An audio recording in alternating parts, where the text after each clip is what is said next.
ஆப்பு கண்ணுக்கு தெரியாதடியோ. டேய் மாப்ள, குட்ட லெவலுக்கு இறங்கி குழப்பனாவே குமுற குமுற அடிப்பானுங்க. இப்ப கடல் லெவல்ல கால விட்டுருக்கேன், கதற கதற அடிப்பானுங்கடா. யோ ஆரம்பியா சீக்கிரம். பாட்டிலுக்கு 20 ரூபாய், பாட்டிலுக்கு 20 ரூபாய், 20 ரூபாய், 20 ரூபாய், பாட்டிலுக்கு 20 ரூபாய். நான் என்னமோ பெரிய குடிகார ரவுடி அப்படி சொன்னேன். நீ ஏன் நீங்க குடிக்கிறது இல்லையா? நீங்க என்ன பெரிய மகாத்மா காந்தியா? ஆமா, அன்னைக்கு மேடையில மைக்ல பேசும்போது என்ன சொன்ன? பாட்டிலுக்கு 10 ரூபா, பாட்டிலுக்கு 10 ரூபா, பாட்டிலுக்கு 10 ரூபா, பாட்டிலுக்கு 10 ரூபா. யாரை ஏமாத்த பாக்குற? 790 ரூபா சார், நீங்க 530 ரூபா 40 ரூபா எதுக்கு? நான் எக்ஸ்ட்ரா ஒரு 10 ரூபா வாங்கிக்கங்க. 40 ரூபா இது கொடுக்கணும். இது 10 ரூபா பாட்டில் காசு 20 ரூபா சொன்னா வேற என்ன 40 ரூபா சொன்னாங்க உங்ககிட்ட. இது யாரு எவ்வளவு சொன்னீங்க? 480 ரூபா சரக்கு, 10 ரூபா ஸ்டிக்கர். நீங்க எவ்வளவு சொல்றீங்க? இத எவ்வளவு சொல்றீங்க? 510 ரூபா சொன்னா எவ்வளவு? 510 ரூபா இது கொடுக்கணும். நான் வேற என்ன கொடுப்பாங்க? வேற என்ன கொடுப்பாங்க உங்களுக்கு? இந்த ஈன பொழப்புக்கு பேசாம எங்கயாவது போய் ஊருக்கு போயிடலாம்ல. அந்த 1000 ரூபாய் கூட எங்களுக்கு வேணாம். ஒயின் ஷாப் எல்லாம் மூடிட்டாலுமே எங்களுக்கு பெரிய விஷயம். இந்த நாட்டு மக்கள் ஒண்ணுமே புரியாம ஓட்ட போட்டு தள்ளிவிட்டாங்க. ஒன்னும் பண்ண முடியாது. 5 வருஷம் அவ்வளவுதான். எங்க வீட்டுல எல்லாம் ஆம்பளை எல்லாம் குடிச்சியே அழிக்கிறான். எவ்வளவு பணம் போகுது.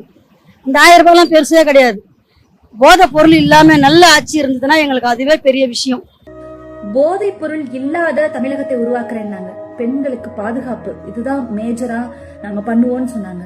இது ரெண்டுமே ஜீரோ. எவ்வளவு சரக்கு வாங்குனீங்க? எவ்வளவு சரக்கு வாங்குனீங்க? சும்மா சொல்லிட்டு போங்க. எவ்வளவு சரக்கு வாங்குனீங்க? எவ்வளவு போனுச்சு காசு? எவ்வளவு கோட்டோட எம்ஆர்பி எவ்வளவு? இதெல்லாம் பார்க்க மாட்டீங்களா? 140 ரூபா எம்ஆர்பி. எவ்வளவு காசு கொடுத்தீங்க? 160 ரூபா.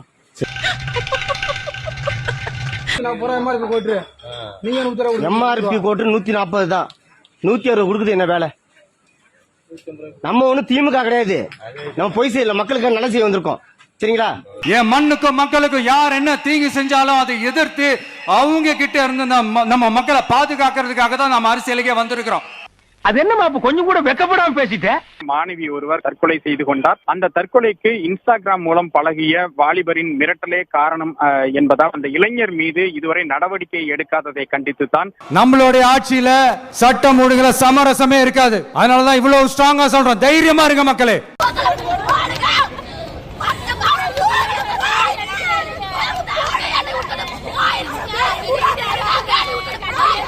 பெண்களுக்கு பாதுகாப்பு இல்ல, சட்டம் ஒழுங்கு சரியா இல்லன்னு சொன்னா தமிழ்நாட்டுல பெண்கள் பாதுகாப்பு தான் அதிகமா இருக்குதான். அட வெக்கம் கட்டுவீங்களா?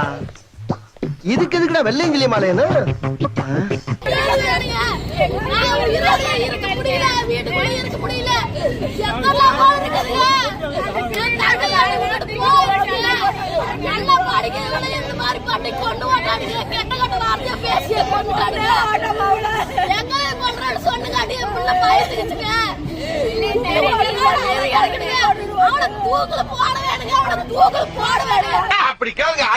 பதினேழாம் தேதி அதிகாலை வீட்டில் தூங்கிக் கொண்டிருந்த 2 பெண்கள் மீதும் பெட்ரோலை ஊற்றி தீ வைத்த மர்ம நபர் அங்கிருந்து தப்பி ஓடியதாக. மக்களுக்கு ஒண்ணுன்னா இந்த விஜய் வந்து நிப்பா, இந்த விஜய் வந்து கேள்வி கேட்பா.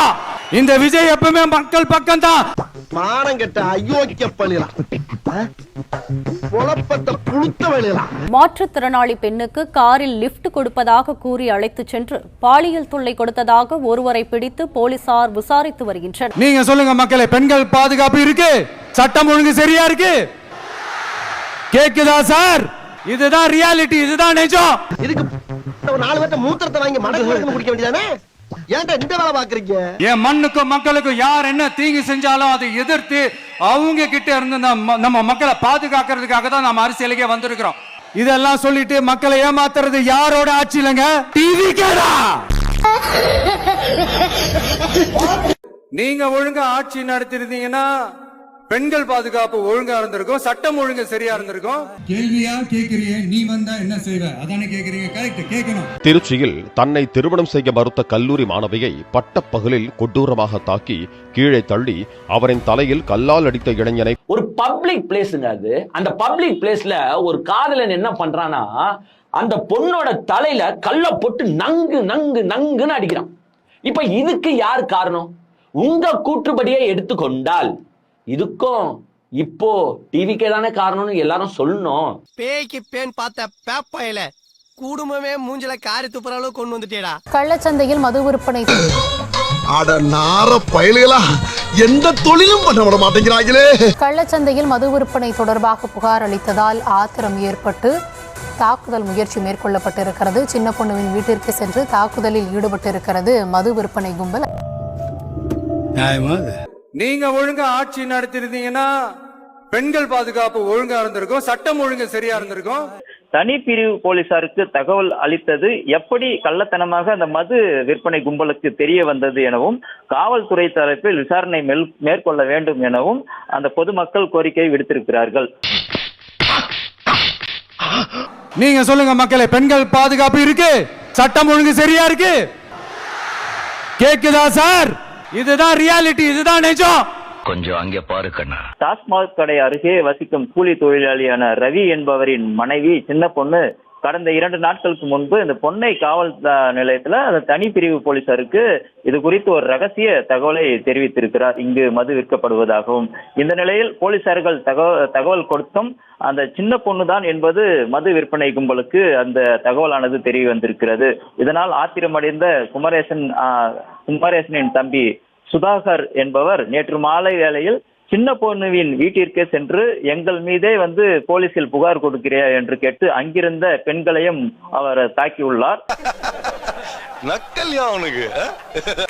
பாத்திமா காலேஜ் 100 மீட்டருக்கு உள்ள இடத்துல வந்து ஒயின் ஷாப் இருக்குங்கிறத பாக்குறோம். விஜய் வருகைக்கு பிறகு கோயில் பக்கத்துல காலேஜ் பக்கத்துல ஒயின் ஷாப்ல மூடப்பட்டுங்கிறது மதுரையை பொறுத்தவரை ஒரு அப்பட்டமான பொய்ங்கிறது உறுதியாகுது. நாள் ஆக ஆக நிச்சயம் இந்த ஆட்சியாளர்களை நிறைய தானாகவே எக்ஸ்போஸ் ஆவாங்க. போக போக இன்னும் பலருக்கு பல உண்மைகள் தெரிய வரும்.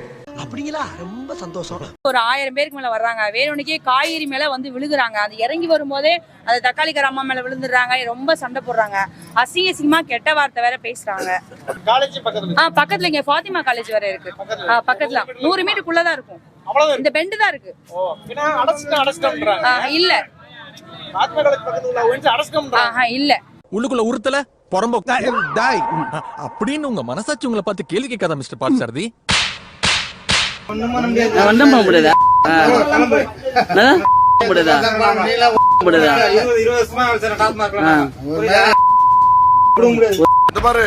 நானும் உன்னை ரொம்ப நாளா வாட்ச் பண்ணிக்கிட்டே இருக்கேன். அண்ணா அண்ணான்னு தலைவர் பேரை சொல்லியே ஆளை காலி பண்ண பாக்குறேன். எவ்வளவு முதல்ல கட் பண்ணாத ஒரு பீர் எவ்வளவு சொல்லு, முதல்ல கட் பண்ணுப்பா. 100 உனக்கு மட்டும் தான் போன் வச்சிருக்கீங்க தெரியாது, கை விடுறேன். ஒரு பீர் எவ்வளவு கட் பண்ணு, ஒரு பீர் எவ்வளவு சொல்றேன் கட் பண்ணுன்னு, ஒரு பீர் எவ்வளவு சொல்லு. 150 ரூபா பீர் எம்ஆர்பி போட்டுது, 180 ரூபா 170 ரூபா சொல்றேன். டாஸ்மாக்ல 10 ரூபா பாலாஜின்னு பாடுனீங்கல்ல, இன்னைக்கு தினமலர் செய்தி எடுத்து பாருங்க. பட்டுக்கோட்டையில 20 ரூபா வாங்குறதா இருக்கு. அப்புறம் இது என்ன 10 ரூபா ஆதவன்னு பாடுறதா? 10 ரூபா ஆதவன்னு பாடுறதா இல்ல 20 ரூபா ஆதவன்னு பாடுறதா? இப்பதான் தெரியுது கொஞ்சம் காசு இல்ல, அது கூட தெரியாம எதுக்கு வந்திய? சிலிண்டர் எப்படி குடுக்குறீங்க நான் பார்க்க தானே போறேன். ஒருவேளை நீங்க போரிட்டு ஈரானையே கைப்பற்றினாத்தான்.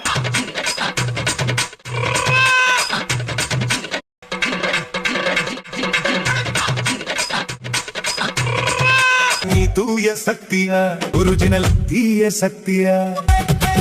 அண்ணா பெரியார் என்பதும் பின்னால் ஜோதிடம் பார்ப்பதும் சாதிவெறியனை கட்சியில் சத்தமில்லாமல் சேர்ப்பதும் நீ தூய சக்தியா, ஒரிஜினல் தீய சக்தியா? திருட்டு ரயில வந்து தமிழ்நாட்டுல பொழைச்சிக்கலாம் அவனுக்கு தெரிஞ்சுக்க பாருங்க. திருட்டு ரயில போன தமிழ்நாட்டுல எப்படியும் பொழைச்சிக்கலாம் அவனுக்கு வரலாறு தெரிஞ்சுக்க வனவாசம் புத்தகத்தை அவனும் படிச்சுக்கலாம். இதான் எனக்கு தெரிஞ்ச விஷயமாச்சு.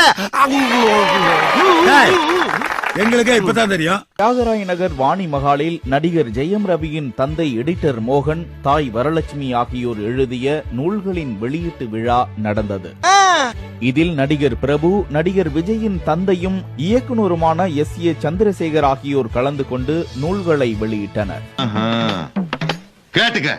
விழாவில் பேசிய S.A. சந்திரசேகர் தான் ஆரம்ப காலத்தில் டிக்கெட் எடுக்காமல் சென்னைக்கு ரயில் ஏறி வந்ததாக தெரிவித்தார். ட்ரெயின்ல டிக்கெட் எடுக்காம பரவாயில்ல, சொன்ன தப்பு இல்ல. மதுரையில ஏறினேன், திண்டுக்கல்ல இறக்கி விட்டாங்க. அடுத்த ட்ரெயின்ல திண்டுக்கல்ல ஏறினேன், திருச்சியில இறக்கி விட்டாங்க. இப்படி ஒவ்வொரு இடமா இறக்கி விட்டு இவ்வளவுக்கு எங்க அப்பா வந்து ஸ்டேஷன் மாஸ்டர். அவர் பேரை சொல்லக்கூடாதான், அது ஒரு கெத்து நமக்கு அந்த வயசுலயே. இப்படி சென்னைக்கு வந்தேன். வாயில சுவிட்ட வச்சு வெடிய அடியில வச்சுட்டீங்களா? சாதாரண ஒரு முள்ளங்கி சாம்பார் ரசத்தை சாப்பிட்டு கையை கழுவிடுவார். நான் கேட்பேன், ஏன் சார் ஏன் இவ்வளவு சிம்பிளா சாப்பிடுறீங்க? அவர் சொன்னாரு, பிரதர் நீங்க சின்ன வயசுல இருந்து நல்லா ரசிச்சு ருசி எல்லாத்தையும் கடிச்சு சாப்பிட்டு பழகிருப்பீங்க. நான் வெறும் சத்துணவு சாப்பிட்டு உயிர் வாழ்ந்த ஒரு மனுஷங்க இங்க வந்து நிக்கிறேங்க சொல்றேன்னு சொன்னா. அது எப்படா நெஞ்சில கொஞ்சம் கூட ஈரம் இல்லாம இவ்வளவு பெரிய பொய் சொல்ற? எனக்கு ஜென்ரலா நான்வெஜ் தாங்க ரொம்ப பிடிக்கும். இப்போ கொஞ்ச நாள் என்ன ஆகிப்போச்சு, இந்த டியூஸ்டேயும் ஃப்ரைடேயும் வெஜிடேரியன் தான் பண்ணணும் அப்படின்ட்டு ஒரு ரூல் போட்டாங்க வீட்டில். அதனால அந்த 2 நாள் மட்டும் நான் வந்து ஷூட்டிங்ல சாப்பிட்டேன். இனிமேல் இந்த ஏரியால உன்னை பார்த்த கொண்டு மக்களே, டிவி கேக்கு ஓட்டு போடாத மாவட்டங்கள். விழுப்புரம் தொகுதியில 7 தொகுதியுமே போடல. படிப்பாளி நிறைந்த ஊர்கள் இவைகள். அரியலூர்ல 2 தொகுதியும் போடல. புத்தியுள்ள மக்கள் வாழும் பகுதி. திருவாரூர்ல 4 தொகுதியுமே போடல. அறிவார்ந்த மக்கள். தென்காசியில 5 தொகுதியும் ஓட்டு போடல. உண்மையான மான தமிழர்கள் அதிகம் வாழும் மாவட்டம். நீலகிரியில 3 தொகுதி ஓட்டு போடல. ரெஸ்பெக்ட் மக்களே, ரெஸ்பெக்ட். நாகையில 3 தொகுதி ஓட்டு போடல. மயிலாடுதுறையில 3 தொகுதி ஓட்டு போடல. கன்னியாகுமரியில 6 தொகுதியுமே டிவி கேக்கு ஓட்டு போடல. தமிழ்நாட்டிலே இந்த 8 மாவட்டங்கள் மட்டும்தான் தன்னுடைய தலைவனை சினிமால தேடாம தரையில தேடி இருக்காங்க. இந்த 8 மாவட்டத்துக்கும் தலைவனங்கிறான். உண்மையிலே அறிவார்ந்த மக்கள் வாழ்ற இடம்னா அது இந்த 8 மாவட்டம் தான். What bro, it's very wrong bro. இந்த வீடியோ உங்களுக்கு பிடிச்சிருந்தா கண்டிப்பா லைக் பண்ண மறக்காதீங்க. அப்படியே உங்க நண்பர்களுக்கும் ஷேர் பண்ணுங்க. நீங்க பண்ற ஒவ்வொரு லைக்கும் தான் இந்த வீடியோவை மற்ற நண்பர்களுக்கும் கொண்டு போய் சேர்க்கும். மறக்காம சப்ஸ்கிரைப் பண்ணுங்க. உங்க கருத்துக்களையும் கமெண்ட் பாக்ஸ்ல பதிவு பண்ணுங்க.